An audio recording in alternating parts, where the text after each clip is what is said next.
Bienvenue dans ce nouvel épisode de Notion, et aujourd'hui nous allons traiter du facteur de charge.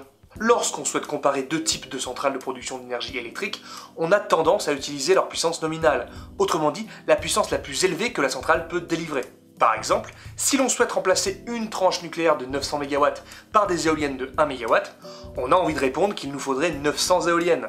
Mais ce raisonnement est biaisé car il omet plusieurs données importantes, dont le facteur de charge. Le facteur de charge est un rapport entre l'énergie électrique effectivement produite sur une période de temps et l'énergie produite si la centrale avait fonctionné à sa puissance nominale durant la même période. Autrement dit, ce facteur se calcule en sachant combien la centrale a produit d'énergie sur combien elle aurait pu produire au maximum par rapport à une période de temps, le plus souvent annuelle.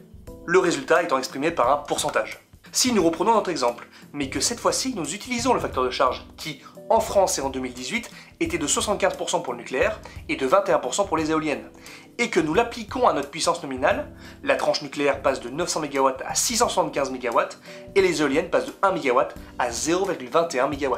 Ce qui fait que si nous souhaitons toujours remplacer nos tranches nucléaires par des éoliennes, nous passons de 900 à 3214 éoliennes.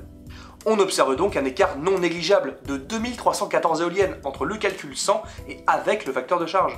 Ce dernier varie selon le moyen de production en fonction de plusieurs critères. La source d'énergie, par exemple si celle-ci est intermittente, dans le cas du solaire et de l'éolien, du niveau d'utilisation de l'unité de production, qui peut baisser en cas d'arrêt forcé, de maintenance, ou alors si la demande électrique est trop faible, ou encore de la localisation, avec notamment l'ensoleillement pour les panneaux solaires, ou la vitesse du vent pour les éoliennes. Il faut savoir que l'année dernière en France, l'unité de production avec le meilleur facteur de charge était les centrales nucléaires avec 75%, et le plus faible était les centrales solaires photovoltaïques avec 14%.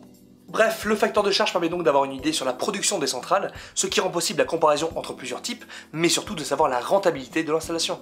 Merci à vous d'avoir regardé, et dites-moi dans les commentaires si vous avez des notions que vous souhaitez que je traite. Au revoir.